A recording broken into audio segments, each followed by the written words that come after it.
बिस्मिल्लाहिर्रहमानिर्रहीम। हम लोगों ने ऑर्गेनिक सिंथेसिस का कोर्स शुरू किया था और लाइव शुरू किया था क्लासरूम के अंदर। और मैंने आप लोगों को काफ़ी सारी एडवाइस दी थी कि आप इस कोर्स को किस तरह पढ़ेंगे और किस तरह से आप अपनी बेसिक ऑर्गेनिक केमिस्ट्री को इम्प्रूव करेंगे। लेकिन अनफॉर्चुनेटली मेरे ख्याल में तो ये अनफॉर्चुनेटली है, हो सकता है आपके ख्याल में ये बहुत अच्छी फॉर्चून हुई हो, आपको ऑनलाइन दोबारा से पढ़ना पड़ गया। लेकिन पर्सनली मेरा ख्याल था कि मैं अब ये लास्ट सेमेस्टर आप लोगों के साथ जब गुजारूं तो इसको हम इतना अच्छा कवर करें कि पिछली जो ऑर्गेनिक केमिस्ट्री की हमारी सारी डेफिशिएंसीज हों हम उसको ओवरकम कर सकें। लेकिन ये मुमकिन नहीं हुआ और ऑनलाइन में कोशिश तो पूरी होती है कि अच्छे तरीके से ही हम अपने कोर्स को कवर कर सकें, लेकिन डायरेक्ट इंटरेक्शन और ऑनलाइन इंटरेक्शन में मुझे काफ़ी फ़र्क लगा है और मुझे लगता है कि मैं स्टूडेंट्स की इंडिविजुअल जो हर स्टूडेंट को अलग जब मेरी नज़र उस पर पड़ती है और मुझे लगता है कि मैं उसकी डेफिशिएंसीज को समझ सकती हूँ और मैं उसको एडवाइस कर सकती हूँ, मैं उसे बता सकती हूँ कैसे इम्प्रूव करो, वो ऑनलाइन में पॉसिबल नहीं होता। ऑनलाइन में मैं रेगुलर आपका फीडबैक उस तरह से नहीं ले सकती। आपकी क्लास में की हुई एक्सरसाइज जो आप क्लास में मैकेनिज्म्स वगैरह करते हैं और मुझे एरर्स नज़र आते हैं, वो मैं नहीं देख पाती। तो आपकी काफ़ी कमियाँ फिर रह जाती हैं ऑनलाइन टीचिंग की वजह से। तो अब जब ऑनलाइन टीचिंग होती है तो उसमें आप लोग ज़हन में रखें कि स्टूडेंट के ऊपर बहुत बड़ी ज़िम्मेदारी आती है, बहुत ज़्यादा। आप लोग प्लीज़ सिर्फ़ कोर्स को पास करने या मार्क्स लेने की नीयत से ना पढ़ें। आप अपने आप को इस चीज़ के लिए रेडी करें कि हम अब फाइनल सेमेस्टर में हैं और हमें अपने कोर्स को खुद अपने लिए, नंबरों के लिए नहीं, आप पास हो जाएँगे, आप निकल भी जाएँगे, आप चले भी जाएँगे, लेकिन जो आपकी सब्जेक्ट की डेफिशिएंसीज़ हैं, प्लीज़ अपने आप के साथ खुद सिंसियर हों। और अपने अपने साथ नहीं होना सिंसियर तो फिर किसके साथ होना है? तो अपने साथ खुद सिंसियर हों और अपने कोर्स को प्रॉपरली लेके चलें, पढ़ें, अपनी जो डेफिशिएंसीज़ हैं उनको ओवरकम करने की कोशिश करें और जितनी मैं क्लास में आपको करवाऊँ वो एक्सरसाइज़ेज़ भी करें और हट के भी आपको जब वो टॉपिक मिल जाता है, तो आप खुद अपने तौर पे इसको करना शुरू करें। वैसे आप लोग खुश हैं ऑनलाइन क्लासेस पे? No ma'am. No ma'am. अच्छा। मुझे लगता था कि स्टूडेंट की वैसे फेवर में ऑनलाइन सिस्टम जा रहा है, क्योंकि आप लोगों को शायद लगता है नहीं, लेकिन मेरा जितना एक्सपीरियंस है मुझे लगता है स्टूडेंट की फेवर में। फेवर फेवर से मुराद भी ये कि सब्जेक्ट वाइज स्टूडेंट वीक रह रहा है ना। आपको बहुत बड़ा फर्क है लाइव पढ़ने और ऐसे पढ़ने में, लेकिन मुझे लगता है पास हो जाना जरा आसान है ऑनलाइन सिस्टम में। ये वाइवास और वो एमसीक्यूज और उनके थ्रू आप कुछ ना कुछ पास हो जाते हैं, अदरवाइज सब्जेक्ट जो है वो तो काफी वीक रह जाता है। प्लीज अपनी नियतें साफ करके कोर्स का पढ़ें, ये कहना है आपको। और अपने साथ खुद सिंसियर होके पढ़ें, खुद से अपने आप को इवेलुएट करें और खुद से अपने आप को गाइड करें कि किस तरह से मुझे इसको करना है। एक लिहाज से ये है कि ऑनलाइन पढ़ने से आपके पास टाइम जरा ज्यादा बच जाता है। जैसे आने जाने में जो टाइम लगता है, एक दूसरे के साथ मिलने मिलाने में जो टाइम लगता है, वो सारा टाइम आपका बच रहा है और आप घर में बैठ के पढ़ रहे हैं। सो उस टाइम को और कुछ पढ़ें या ना पढ़ें, ऑर्गेनिक केमिस्ट्री जरूर पढ़ें, ऑर्गेनिक सेंसेस जो है वो जरूर पढ़ें। चलिए आज का लेक्चर शुरू करते हैं। हम लोगों ने इनलेट केमिस्ट्री डिस्कस करना शुरू की हुई थी। Major topic is carbon carbon bond formation. Carbon carbon bond formation में हमने बेसिक कंसेप्ट किया था कि हमें एक्चुअली रिक्वायर्ड है A9 बनाना, कार्बन का A9 बनाना, जिसको हम कार्बेनाइन बोलते हैं। तो ये जो कार्बेनाइन है मीन्स के वो नीड अ न्यूक्लियोफिलिक कार्बन। अब जब न्यूक्लियोफिलिक कार्बन बनाना है या कार्बेनाइन बनाना है तो देर आर सर्टेन मेथड्स और हमने उनमें मेजर वन डिस्कस किए थे। फर्स्ट वन वाज ऑर्गेनोमेटेलिक कि अगर हम मेटल को इंसर्ट कर दें तो कार्बन मेटल बॉन्ड में से कार्बन फिर नेगेटिव हो जाएगी। इसी तरह से सेकंड इंपॉर्टेंट हमने मेथड डिस्कस किया था इलिड्स का, कि इलिड्स में भी क्योंकि फास्फोनियम साल्ट्स सल्फोनियम साल्ट्स इस तरह के जो ग्रुप्स प्रेजेंट होते हैं उनके साथ अटैच जो कार्बन है उस पे हम नेगेटिव ला सकते हैं क्योंकि उसका प्रोटॉन भी एस्टिक होता है। और फिर उसके बाद हमने कहा कि हर वो मेथड जिसमें कार्बन पे से अगर हमने प्रोटॉन रिमूव करना है तो we will need electron withdrawing group attached with this carbon. और वो जब इलेक्ट्रॉन विदड्रॉइंग कहते हैं तो मीन्स के अनसैचुरेटेड सिस्टम, और वो सब के सब जो हैं वो कार्बोनिल, नाइट्राइल्स, नाइट्रो इस तरह के कंपाउंड्स होते हैं, और कार्बोनिल उसमें मोस्ट कॉमन है।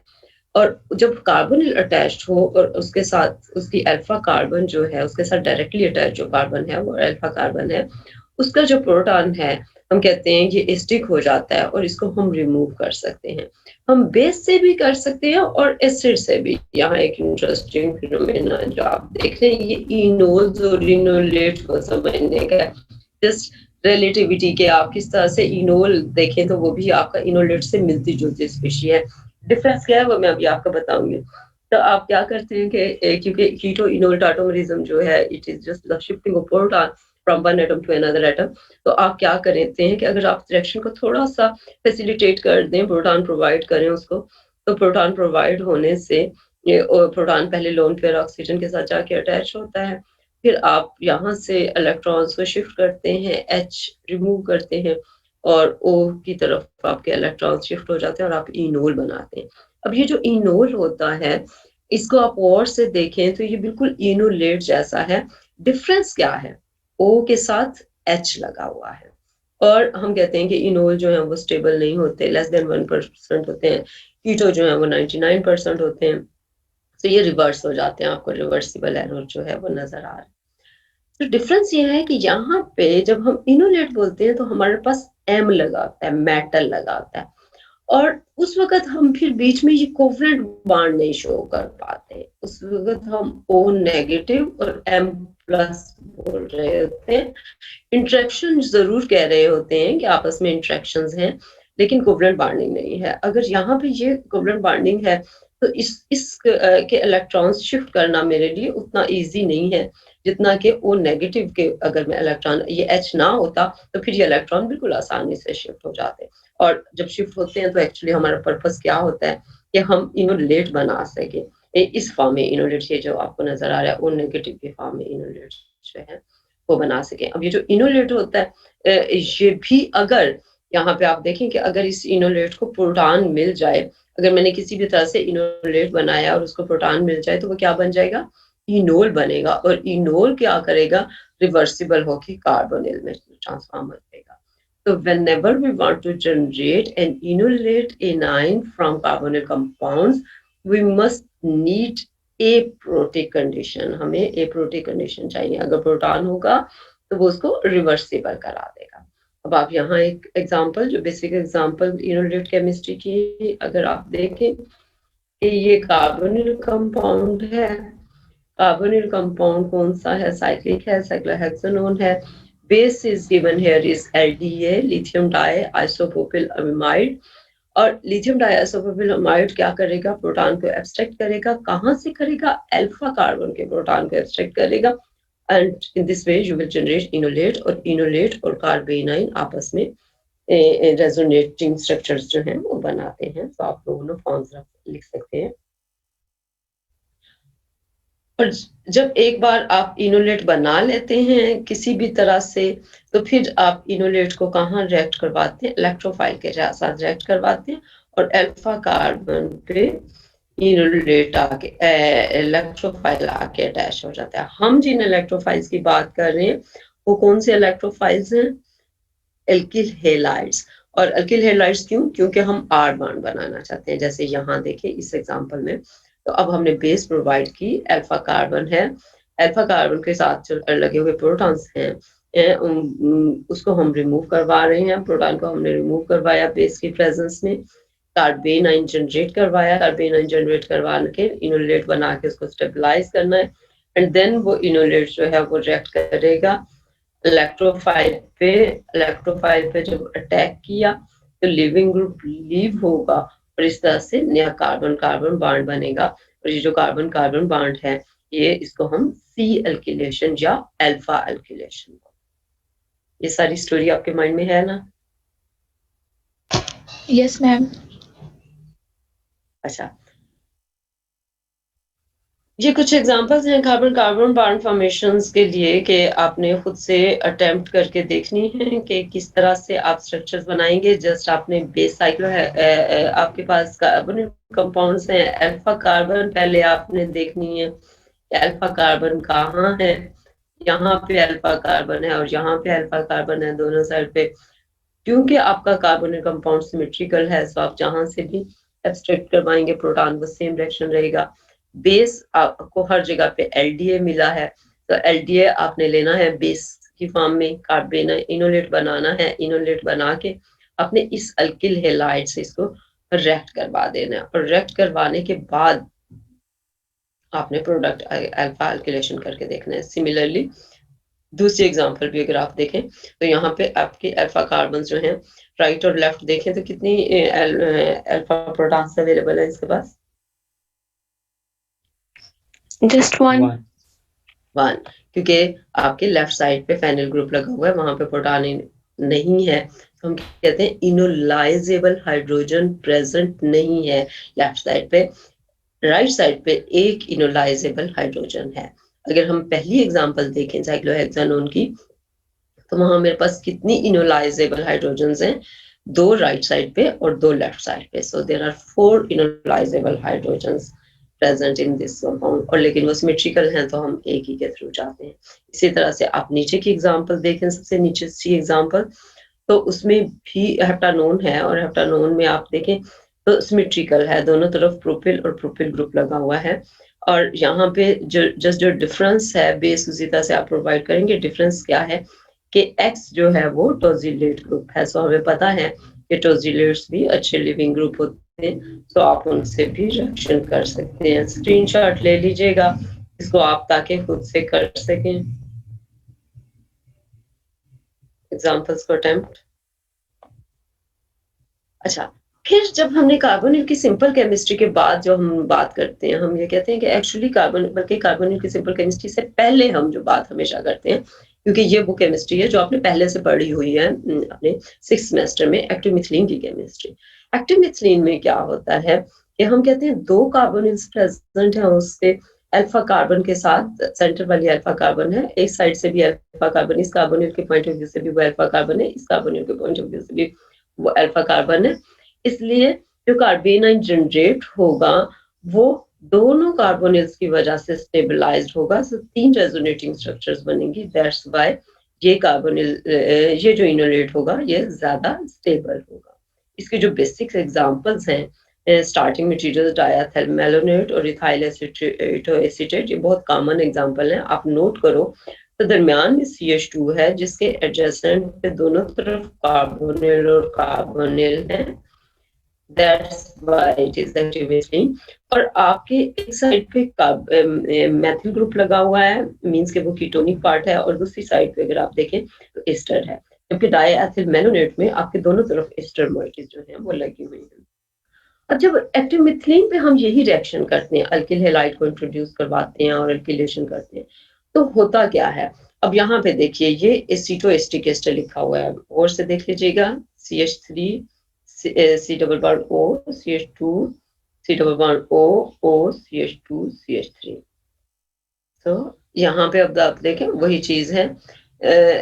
अब आपने जब ये लिया, आपने एक्टिव मिथिलीन का प्रोटॉन शो किया कि ये है, पहचाना आपने, बेस प्रोवाइड की, प्रोवेस ने प्रोटॉन को एब्स्ट्रैक्ट कराया, कार्बेनाइन जनरेट की, कार्बेनाइन जनरेट करवाने के बाद ये जो जहां कहीं से मैंने लिया उन्होंने इनोलेट नहीं शो किया, आपको इनोलेट प्लीज खुद से शो करना है, कार्बेनाइन को डायरेक्ट नहीं रिएक्ट करवाना, पहले इनोलेट लिखें और फिर उसके बाद रिएक्शन करें। तो इनोलेट यहाँ पे कार्बेनाइन बनी, कार्बेनाइन को हमने इनोलेट स्टेबलाइज किया इस तरह से जैसे ये ऊपर बना हुआ है, ये इनोलेट है। फिर जब ये आप ऑक्सीजन के इलेक्ट्रॉन्स वापस लाएंगे, और ये इलेक्ट्रॉन्स जो हैं ये आप इस अल्किल ग्रुप के साथ अटैच करेंगे। जब आप अटैच करेंगे तो आपने अल्फा कार्बन पे R ग्रुप इंट्रोड्यूस करवा लिया। ये वो एक्टिव मिथिलीन की केमिस्ट्री है जिससे आप सब फेमिलियर हैं, आपने मेनी टाइम्स ये रिएक्शन किए होंगे कि आप किस तरीके से अल्फा कार्बन पे R ग्रुप इंट्रोड्यूस करवा। उसके बाद आप हमेशा ही एक्टिव मिथिलीन की जब आप केमिस्ट्री पढ़ते हैं तो वहां पे आप क्या करते हैं कि कि हर बार जब आप अल्किलेशन कर लेते हैं, पहला स्टेप अल्फा अल्किलेशन का है, जब आप अल्किलेशन कर लेते हैं तो सेकेंडली आप क्या करते हैं, वो आप अपनी रिएक्शन कंडीशंस माइंड में लाएं। जब आपने वो चीजें पढ़ी तो आप हर बार क्या करते हैं, हाइड्रोलिसिस ऑफ एस्टर हमेशा आप करते थे, hydrolysis of ester to convert the ester into carboxylic acid and then providing the heat. आप थोड़ी सी हीट प्रोवाइड करें तो कार्बन डाइऑक्साइड रिमूव हो जाती है, जिसे हम कहते हैं डी कार्बोक्सिलेशन। और ये जो डी कार्बोक्सिलेशन है उससे ये पूरा ग्रुप रिमूव हो गया और अल्फा कार्बन पे सिर्फ आर रहा है।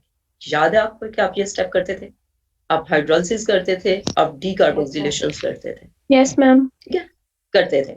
अब इस सब का पर्पस क्या था? उस वक्त आपने ये पढ़ा है लेकिन आपने उसके पर्पस पे गौर नहीं किया कि उसका पर्पस क्या था।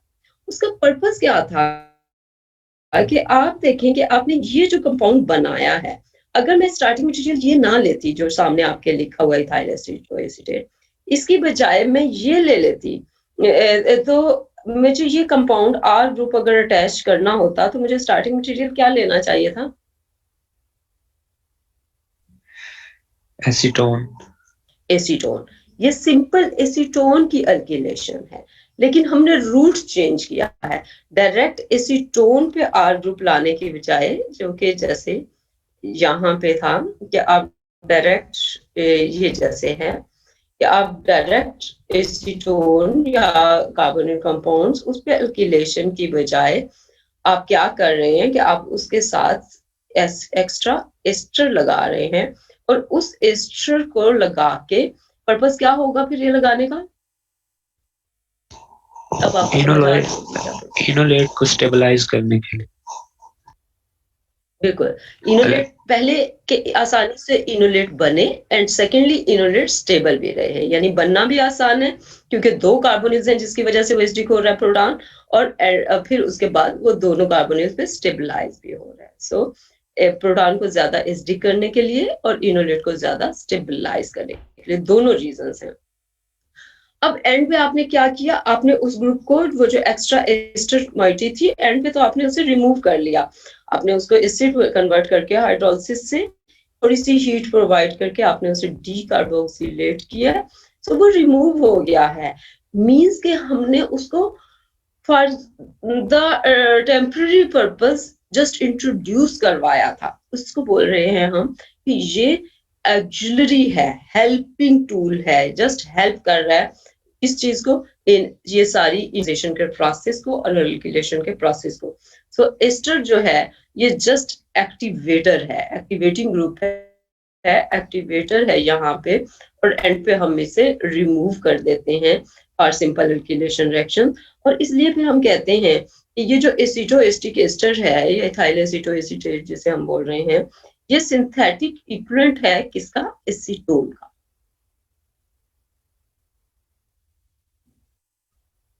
और इसमें एस्टर पार्ट जो है वो जस्ट एक्टिवेटर है।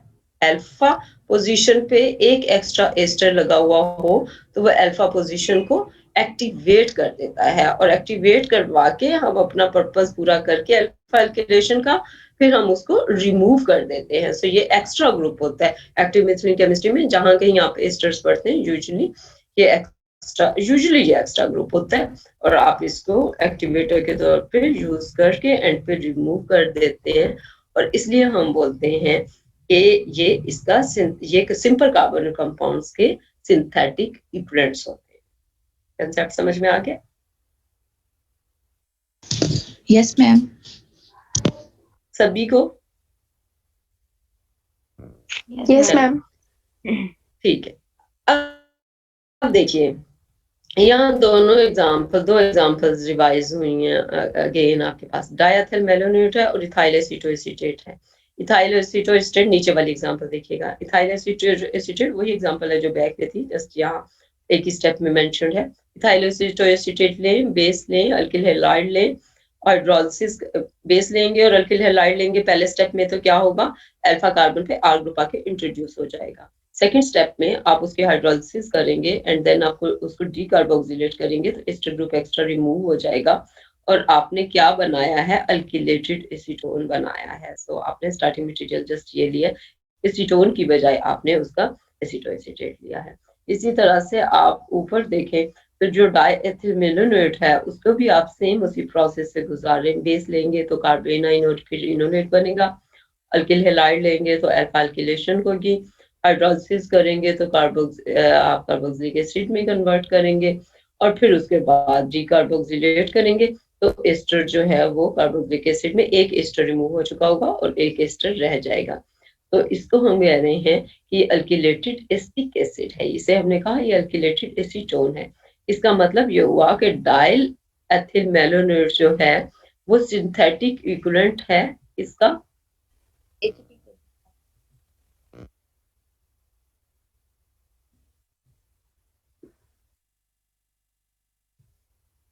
मैं एसिटिक एसिड का एसिटिक एसिड का, और इसी तरह से इथाइल एसीटोएसीटेट सिंथेटिक इक्विवेलेंट है एसीटोन का। अब देखिए थोड़ा सा मैकेनिज्म से आप गो थ्रू हुए, वैसे आपको आता तो होगा मैकेनिज्म, लेकिन देख लीजिए मैकेनिज्म में आप क्या कर रहे हैं। आपके पास एक अल्किल ग्रुप लगा हुआ है, यानी एक्टिव मीथिलीन की बजाय मीथाइन है, एक H है, एक H को ऑलरेडी अल्किलेट किया हुआ है, तो आपने रिमूव किया, अल्किल ग्रुप के साथ अटैच किया, दूसरा अल्किल भी आके अटैच हो गया। सो एक अल्किलेशन दूसरी अल्किलेशन हम कर सकते होते हैं अकॉर्डिंग टू रिक्वायरमेंट। अगर तो हम दोनों एक ही ग्रुप लगाना चाहते हैं एक्टिमिथिलीन के दोनों प्रोटॉन्स को हटा के दो आर ग्रुप्स लगाना चाहते हैं तो हम क्या करेंगे, बेस भी ज्यादा यूज करेंगे और अल्किल हैलाइड भी ज्यादा यूज करेंगे। अगर हम दोनों अलग ग्रुप लगाना चाहते हैं तो फिर हम पहले वन इक्विवेलेंट बेस और वन इक्विवेलेंट अल्किल हैलाइड देंगे। जब वो बन जाएगा इस तरह से तो फिर हम उसे दोबारा से बेस देके और नया अल्किल हैलाइड देंगे ताकि दो डिफरेंट अल्किल ग्रुप्स आ सके। अगर दोनों अल्किल ग्रुप्स को सेम रखना चाहेंगे तो फिर हम डबल अमाउंट बेस और डबल अमाउंट अल्किल हैलाइड देंगे। अगर हम दोनों अलग अलग बनाना चाहेंगे तो हम वन वन इक्विवेलेंट देंगे हाफ। अच्छा, अब आप मैकेनिज्म देखिए, ये दो एस्टर्स हैं और एस्टर्स के हाइड्रोलिसिस से हमने कार्बोक्सिलिक एसिड बनाया। यहाँ ओ इतना क्लियर मेंशन नहीं है, शायद ये किसी और कलर में था जो नजर नहीं आ रहा। और फिर आपने जस्ट इलेक्ट्रॉन ट्रांसफरिंग करनी है उसी तरह से 6 मेंबर ट्रांजिशन स्टेट की तरह से। तो आप क्या करते हैं, उसमें से कार्बन डाइऑक्साइड रिमूव कर देते हैं और कार्बन डाइऑक्साइड रिमूव करके आप एक कार्बोक्सिलिक एसिड जो है वो एंड पे लेते हैं। तो इसका मैकेनिज्म खुद से भी प्लीज जरूर देख लीजिएगा कि जब दो एस्टर्स होते हैं तो आप किस तरीके से ये स्टेप करते हैं और किस तरीके से कार्बन डाइऑक्साइड रिमूव करते हैं और क्यों एक कार्बोक्सिलिक एसिड रह जाता है और एक जो है वो रिमूव हो जाता है। ये आपकी असाइनमेंट भी है कि आपने ये करना है। क्वेश्चन मेरा ये है कि दो एस्टर ग्रुप लगे हुए हैं, आपने रिएक्शन मैकेनिज्म करके देखना है कि किस तरह से एक एस्टर डीकार्बोक्सिलेट होके कार्बन डाइऑक्साइड बन के रिमूव हो जाता है और दूसरा सिस्टम के अंदर ही रहता है। तो इसका मैकेनिज्म आपने अच्छा, ये वही एग्जांपल्स ही हैं जस्ट, सो मेरे ख्याल में इस पे मैं टाइम ना स्पेंड करूँ। बहुत सी एग्जांपल आपको एक्टिव मिथलिन की बहुत एग्जांपल्स मिलेंगी, सो आप कर सकते हैं जहां से मर्जी चाहें करें। ये मैं आपको बताती हूँ जिस बात को मैं अभी एक्सप्लेन कर रही थी कि आप डायल्किलेशन कर सकते हैं। दोनों CH2 हैं क्योंकि दो प्रोटॉन से स्टिक हैं तो दोनों प्रोटॉन्स को आप रिमूव करवा सकते हैं। सो अगर आप स्टेप वाइज कर रहे हैं तो फर्स्ट आपने बेस प्रोवाइड किया तो oxide is based here, alkyl halide is propyl bromide. आपने जो वो प्रोवाइड किया तो आपने ये अल्फा अल्किलेशन यहाँ पे कर ली है। रिएक्शन मैकेनिज्म आपने स्टेप वाइज खुद अपनी कॉपियों पे करना है ताकि आपकी प्रैक्टिस बार बार होती रहे। बार बार करना है, आपने ये ज़्यूम नहीं करना कि ये मुझे आ गया है। आपने मुझसे क्लास में पढ़ा नहीं, वरना आप देखते कि मैं सारा सेमेस्टर एक रिएक्शन रोज लिखती और रोज वही एरो लगाती आपके लिए। सिर्फ इसलिए कि आप उनकी नजरें वो देखें और आपको नजर आए कि किस तरह से एरो मूव होते हैं। तो इसी तरह से अब क्योंकि आपने खुद से करना है तो हर दफा आपने ही करना है, ये नहीं कहना कि ये तो अब आ गया है क्या हुआ, नहीं, आपने दोबारा दोबारा दोबारा करने हैं तब आपकी प्रैक्टिस होगी। आपने अल्किल हैलाइड इंट्रोड्यूस करवाया, सेकंड स्टेप में आपने फिर बेस प्रोवाइड की दूसरे प्रोटॉन को निकालने के लिए और फिर आपने सेकंड अल्किल हैलाइड प्रोवाइड किया जो यहाँ पे एथिल ब्रोमाइड था। और फिर अब ये देखें कि दो अल्किल ग्रुप्स जो हैं वो आके अटैच हो गए हैं। एंड पे आप हाइड्रोलिसिस करेंगे और उसको क्योंकि एक साइड पे तो है ही एक कीटोन, दूसरी साइड पे एस्टर है तो एस्टर वाला पार्ट जो है वो रिमूव हो जाएगा। फिर यही डायल्किलेशन के अलावा हम इन रिएक्शंस को ऐसे भी यूज कर सकते हैं कि वो डायल्किलेशन तो हो रही हो लेकिन दोनों अल्किल हैलाइड एक ही सिस्टम के अंदर हो। जैसे यहाँ देखें तो इथोक्साइड बेस तो यूज हुई है, लेकिन नीचे देखें यहाँ पे क्या हुआ है, CH2 4 टाइम, यानी एक लंबी चेन जिसमें 4 कार्बन हैं और दोनों एजेस पे एक ब्रोमीन और एक ब्रोमीन लगी हुई है। जब दोनों एजेस पे लगी हुई है तो आप इसका रिएक्शन करवाएं। आपके सामने है, आप मैकेनिज्म्स करें जरा इसके।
दो लोगों ने कर लिया।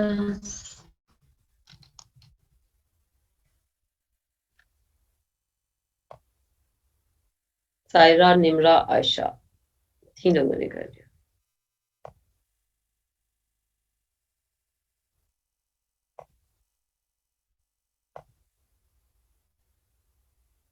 सादिया, साइमा, फैसल, मेमूना, असद, मानूर,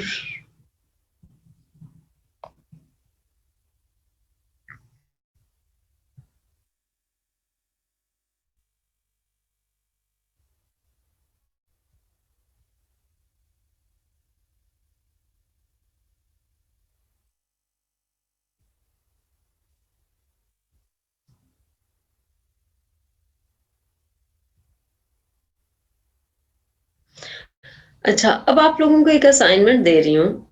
ये मैंने एक्टिव मिथिलीन की आपको एप्लीकेशन करवाई है कि हम साइक्लिक कंपाउंड्स भी बना सकते हैं। हम कार्बोक्सिलिक एसिड देख रहे हैं, कार्बोक्सिलिक एसिड बना रहे हैं। हम कीटोन्स बना सकते हैं इनसे, जिन पे अल्फा कार्बन सब्स्टिट्यूटेड हो। हम डायल्किलेशन कर सकते हैं। अब आपको काम मैं ये दे रही हूँ कि आपने 10 different applications of active methylene compounds करनी है। उसमें आपने कंडेंसेशन रिएक्शन नहीं करने, अल्किलेशन रिएक्शन, सिर्फ अल्किलेशन रिएक्शन। अल्किलेशन है क्योंकि एक्टिव मिथिलीन के एप्लीकेशंस में कंडेंसेशन रिएक्शंस भी हैं। वो जो सारे क्लेजन कंडेंसेशन और इस तरह की कंडेंसेशन है वो बहुत सारी हैं, वो नहीं करनी है। आपने सिर्फ अल्किलेशन, ये जो स्टेप मैंने आपको अल्फा कार्बन पे R ग्रुप को लगाना बताया है, सिर्फ इसकी एप्लीकेशंस आपने देखनी है। और हर एक ने 10 एप्लीकेशंस मीन के 10 रिएक्शंस जो हैं वो करने हैं और अपने अपने करने हैं। एक दूसरे से नहीं पूछना, अपने तौर पे सर्च करना है, अपने तौर पे बुक्स में से देखना है। और 10 एग्जांपल्स अल्फा अल्किलेशन की ऑन एक्टिव मिथिलीन कंपाउंड्स आपने करनी है। और गूगल क्लासरूम में बना दूंगी नया आप लोगों के लिए, अभी मैंने बनाया नहीं है। और फिर उसमें आपने अटैच कर देने। असाइनमेंट समझ आ गई? Yes ma'am. Ma'am cyclic acyclic दोनों बना सकते हैं? किसी तरह की भी 10 डिफरेंट आपने एप्लीकेशंस अल्फा अल्किलेशन की करनी है। एक्टिव मिथिलीन कंपाउंड्स भी डिफरेंट ले सकते हैं, जैसे यहाँ दोनों एस्टर्स हैं, आप एस्टर लें, कीटोन्स लें, इवन आप नाइट्राइल्स और इस तरह के कंपाउंड्स ले सकते हैं। तो 10 डिफरेंट एप्लीकेशन, जितनी आप डिफरेंट एप्लीकेशंस दिखाएंगे सिंपल की बजाय, मतलब ये जो मैंने क्लासरूम में जिस तरह की उनसे डिफरेंट उतनी ज्यादा बेटर है। सो आपने 10 एग्जांपल्स आपने लिखनी है एक्टिव मिथलिन पे अल्फा एल्किलेशन। Okay ma'am. तो कोई बात, कोई क्वेश्चन?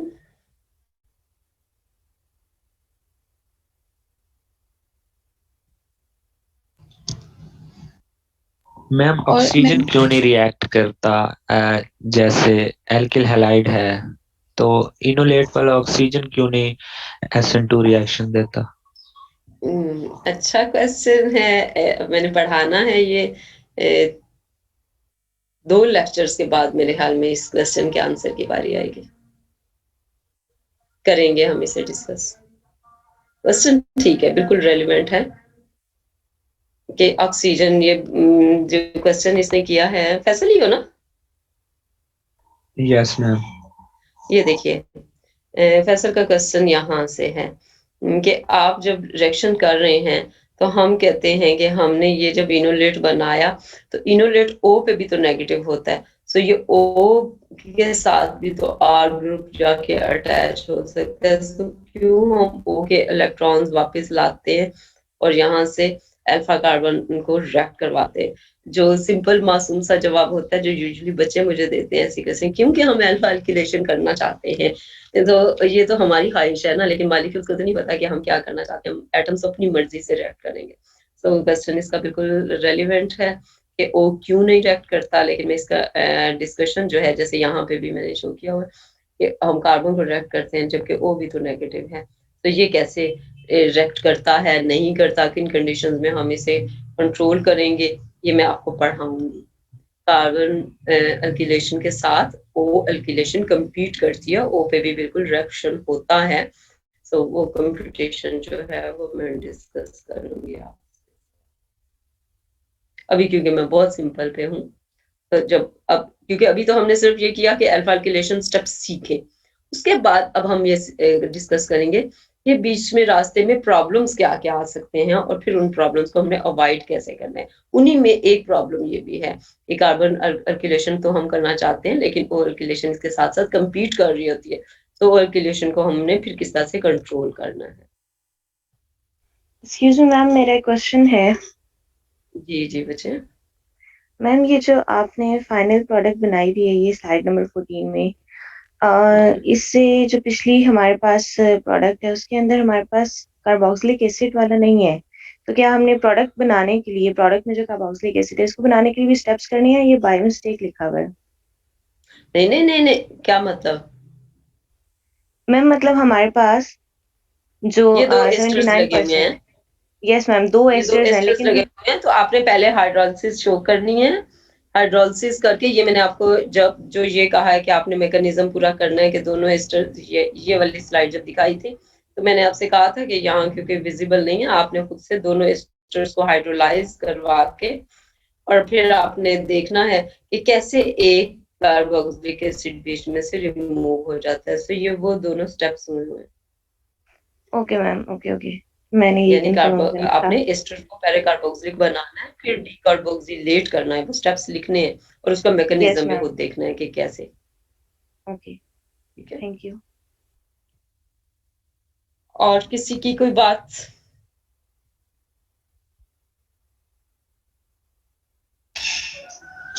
No ma'am. चलिए ठीक है, okay.